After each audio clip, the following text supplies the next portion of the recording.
Welcome, everybody. Well, we're looking at the total event, the rainfall over the total event here that we just went through last week and wrap things up on Sunday. And the National Weather Service in Memphis indicates that we picked up anywhere from about 8 to 10 inches. So again, it kind of depended on exactly where you are. And for the exact location here in Jonesboro, technically speaking, we picked up about 8.5. So we're shy of the record. And not technically speaking, but we talked about if we got 10 inches or more, it would be right at the record. And so some areas certainly did. We picked up 10 to 15, get down to Memphis. And so it's tough to say we had a record rainfall event.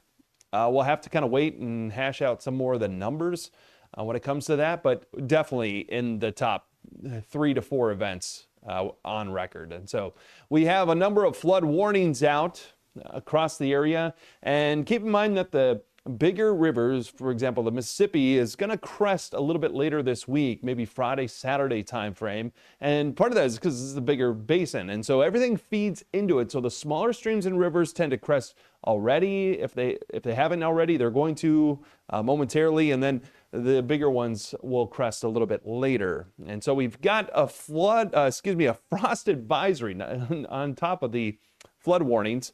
So a frost advisory and a freeze watch out there to the north. We're on the backside of a cold front. Going to be quite chilly here for the next couple days. Down to 39 overnight tonight. Bundle up.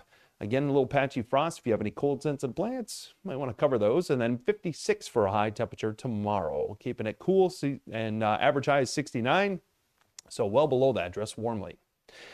We'll stay a little bit cool Wednesday morning, but actually we get a nice little bump in temps Wednesday, Thursday as a quick moving weak frontal boundary tracks through the area.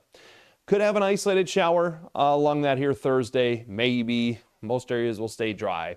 And then we start warming up a little bit. So we actually drop our temps behind it Friday, Saturday. Then next week we get a huge warm up.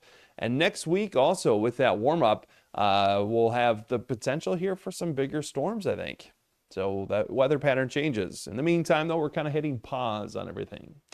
But I can't rule out an isolated general shower or storm. Look, the rainfall amounts that we're expecting here this week, maybe a couple hundredths of an inch. So you see that's the lightest shade on the rain gauge. Not much. Bottom line is pretty dry out there right now. Dry with our humidity as well. We'll wake up in the morning, ash flat at 34, Worth 35, around 39 here in Jonesboro, but other areas, Pocahontas at 38, for example. Winds generally out of the north, turning out of the south Wednesday, helping to warm us up, be up to 70, so we get a nice little jump in temps. And again, Thursday, maybe an isolated baby shower.